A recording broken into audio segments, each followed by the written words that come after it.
Atlantis. Wow. Just saying the name, it sparks something, you Yeah. know? This idea of a lost island, maybe a paradise.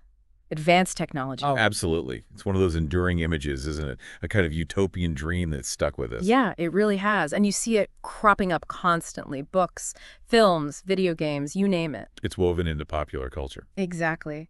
And that's what we're diving into today. We've looked through all the sources. You sent us some really great stuff. We've got articles from places like Live Science, IFL Science, background from Wikipedia and ThoughtCo, research starters from EBSCO, even some Reddit threads sparking debate. A real mix of perspectives, yeah. So our goal, our mission, is to kind of unpack this whole Atlantis thing. Yeah. Where did the story actually start? Why are we still so obsessed with it? And, what's real and what's, well, myth? Let's try and cut through the noise and see what we find. It's a fascinating puzzle. Okay, let's jump in. The first thing that really jumped out at me, reading through this, is that unlike a lot of ancient legends, we actually know exactly where the Atlantis story comes from. It's not lost in the mists of time. No, not at all. That's a crucial point. Its origin is incredibly specific. It first shows up in Plato's dialogues, the Timaeus and the Critias, written around 360 BC. Right, 360 BC. So this is an ancient folklore passed down for generations. It has an author. Precisely. Plato. That's the source. And the Atlantis he described, well, it sounds pretty different from the peaceful paradise image we often get today, doesn't Well, it? completely different. Forget the tranquil utopia idea. Plato's Atlantis, and this is something archaeology professor Ken Federer really emphasizes. It was rich, yes. Technologically advanced for its time, definitely. Militarily powerful. Okay. But, and this is the key part, they were corrupted by all that wealth and power. They became arrogant, hubristic. They weren't the good guys in Plato's story. So it wasn't just Plato saying, hey, here's this cool place that existed. It had a point, a lesson. Exactly that. It functions as an allegory, a cautionary tale. Plato sets it up in direct contrast to his ideal Athens. Athens was virtuous, heroic. Atlantis was powerful but flawed. Like a philosophical comparison? Mm-hmm. The EBSSO source really hits on this allegorical nature. It's a moral point. Ken Federer puts it, well, pretty bluntly. He says if Atlantis existed today, its people would probably try to kill and enslave us all. Wow. Okay, so not exactly the vacation spot we might imagine. Not even close. And another really telling thing, before Plato wrote about it, there's just nothing. No mention of Atlantis anywhere else in all the other Greek writings or anywhere. Zero. Zilch. Nada.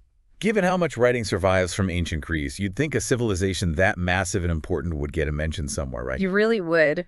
The silence is deafening, really. It strongly suggests Plato invented it. And he even gave it a location out in the Atlantic, beyond the Pillars of Heracles. That's the Straits of Gibraltar, yeah. That's the spot.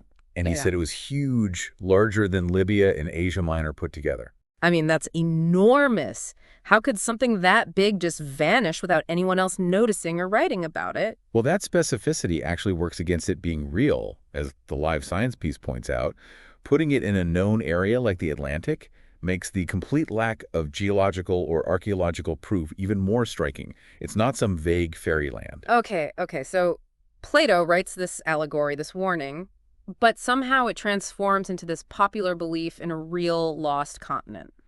How does that happen? That's where Ignatius Donnelly comes in, I guess. Ah, yes, Ignatius Donnelly. He's a key figure in this ship. He was a U.S. congressman, sort of an amateur historian in the late 19th century. Right. And in 1882, he publishes this book, Atlantis, the Antediluvian World. And that book just explodes in popularity. It's really what launches the modern Atlantis craze. And he wasn't just repeating Plato, was he? He added his own spin. Oh, big time. He basically took Plato's story as literal history, minus maybe the gods intervening. But then he layered on his own big idea, diffusionism. He claimed Atlantis was the mother civilization, the source of all other great ancient cultures like the Egyptians, the Maya, you name it. So he really ran with it, but was his research solid? I read somewhere that even Charles Darwin was pretty skeptical. Skeptical is putting it mildly. Donnelly wasn't exactly rigorous. Mark Adams, who wrote a book about searching for lost cities, concluded Donnelly basically cherry-picked evidence. He found stuff that fit his theory and ignored anything that didn't. Classic confirmation bias. Right, finding what you want to find. Pretty much. Yeah. He built this grand theory on, well, shaky foundations. And after Donnelly, it seems like others piled on, adding even more layers, sometimes getting into mystical stuff. Exactly. You get figures like Madame Blavatsky, who tied it into her theosophy movement, and then there's Edgar Cayce, the psychic. Oh yeah, the sleeping prophet. Right. He gave readings about people's supposed past lives in Atlantis, talked about crystals and flying machines. He even predicted it would be rediscovered, I think, in 1969, which didn't happen. No, pretty sure we'd have heard about that. So, okay. Plato writes an allegory. Donnelly popularizes it as history with, let's say, creative research. Case adds a mystical layer. And meanwhile, people are actually looking for this place. Oh, constantly. For over a century now. And the proposed locations are all over the map, literally. The Atlantic, sure, but also Antarctica, Bolivia, Turkey, Ireland, the Mediterranean. People twist Plato's words to fit wherever they want to look. I mean, we've mapped the ocean floor now, haven't we? With sonar, satellites, everything. Could a continent Plato described as bigger than North Africa and Turkey combined really be hiding down there? It's pretty much impossible. Yeah. Our knowledge of oceanography, bathymetry, it's incredibly detailed now. The idea that a landmass that enormous has just been missed by all our modern technology. It defies belief. Yeah, seems unlikely. And then there's the geology itself, plate tectonics. Right. Continents don't just sink, do they? Not huge ones like that in the middle of the Atlantic. Exactly. The theory of plate tectonics, continental drift, seafloor spreading, these are fundamental principles of geology. They just don't allow for a large continent to suddenly founder in the way Plato described, where he described it. So the science is pretty clear. It really is. Ken Federer sums it up again. The geology is clear. There could have been no large land surface that then sank in the area where Plato places Atlantis. Archaeology and geology together, he says, give an unambiguous verdict. No continent, no Atlantis. Yeah, the idea just won't die, will it? People are still fascinated. The allure is powerful. That idea of a lost golden age, a hidden, sophisticated past, it taps into something deep, I think. As Live Science notes, the public imagination keeps it alive, even with zero credible evidence turning up after more than 130 years of searching since Donnelly. And that fascination fuels its presence in popular culture. It's everywhere. Absolutely everywhere. The Wikipedia page on Atlantis in pop culture is massive. You mentioned books and films. Jules Verne sent Captain Nemo to visit the ruins in 20,000 Leagues Under the Seas. A classic. Disney made Atlantis, the Lost Empire, which actually borrowed some ideas from Edgar Cayce, like the crystal energy source. Huh, interesting. And comics too, right? Aquaman's whole world is Atlantis. Yep, comics, manga, anime, countless video games, even music references it. It's this shared cultural touchstone. Usually with themes of like super advanced tech, maybe living underwater, and always the big catastrophe that destroyed it. Those are the common tropes, yeah. They keep reinventing it, keeping the myth alive and evolving. But going back to the source, Plato, it feels important to keep stressing his original point wasn't history. Crucial. It's not history, and it's not even really traditional Greek mythology in the sense of stories about gods that everyone believed. It was, as Thakko points out, an allegory, a philosophical tool. A story with a purpose. Right.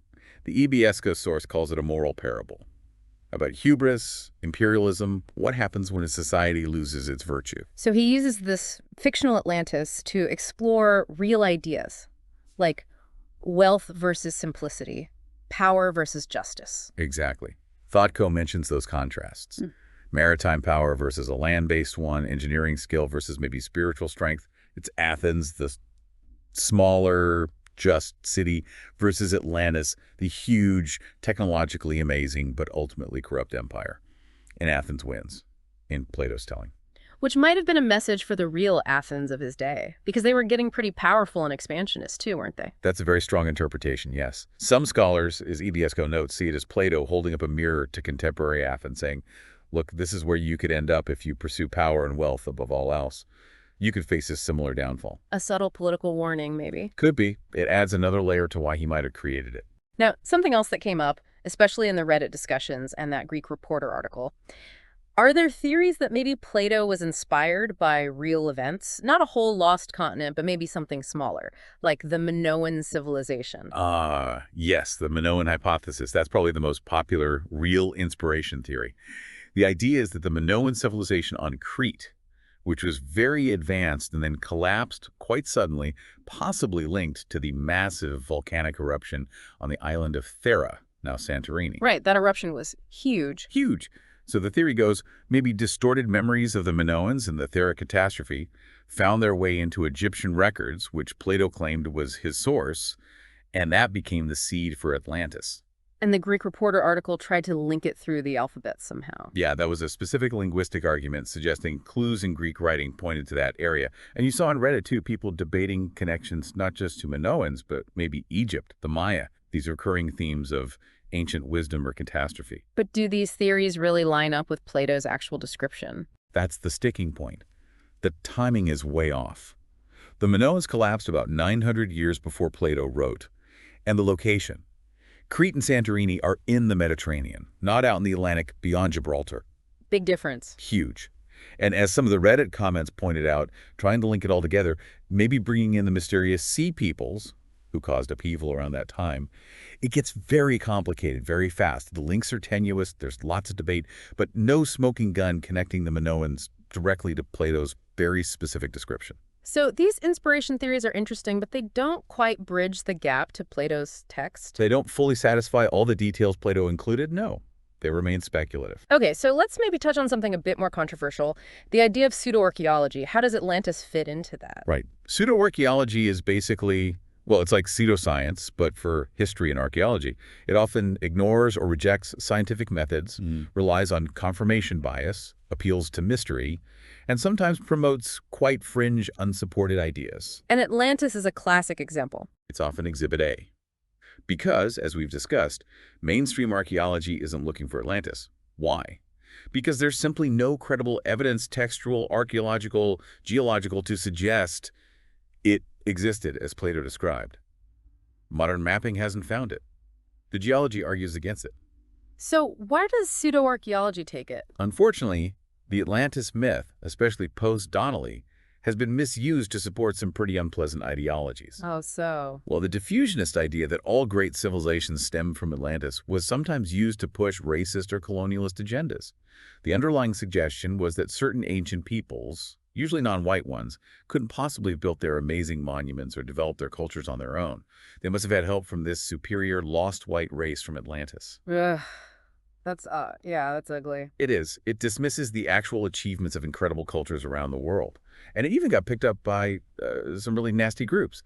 The Nazis, for instance, were quite fascinated by Atlantis, sometimes linking it to their myth of a pure Aryan origin. Wow. Okay, so this seemingly harmless myth got twisted into something quite dangerous. It absolutely did. And that's why it's important to distinguish between Plato's original philosophical allegory and this modern myth of a historical, often racially charged Atlantis that really only took off in the 19th century with people like Donnelly and Blavatsky. That's a really critical distinction, the original versus the later interpretations. Very critical. So wrapping things up then, when we look at all this, the evidence, the history of the idea, the clearest picture is that Atlantis wasn't a real place. That really is the unavoidable conclusion based on, well, everything we currently know. Yeah. It's best understood as Plato's invention, a brilliant one perhaps, but an invention nonetheless. A philosophical allegory designed to make points about politics, society, virtue. Exactly. A thought experiment brought to life through narrative. And yet, even knowing that, the story itself, the idea of Atlantis just keeps going, doesn't it? It's constantly reinvented in books, movies, games. It has this incredible staying power. It speaks to that fascination with lost worlds, ancient mysteries, maybe a desire for a past that was somehow more magical or advanced than our present. Yeah, that longing for a golden age. It persists, fueling the imagination even when the facts point elsewhere. So maybe here's the final question to leave everyone with, something to chew on. Why? Why has this fictional island, created by a philosopher over 2,000 years ago for his own purposes, had such a massive, lasting impact? Why does it still grip our imaginations so tightly, maybe even more than the actual history or philosophy it came from? That's a great question. What does it really tell us about ourselves? About our need for myths, for legends, for explanations, even when science offers different answers? Something to think about.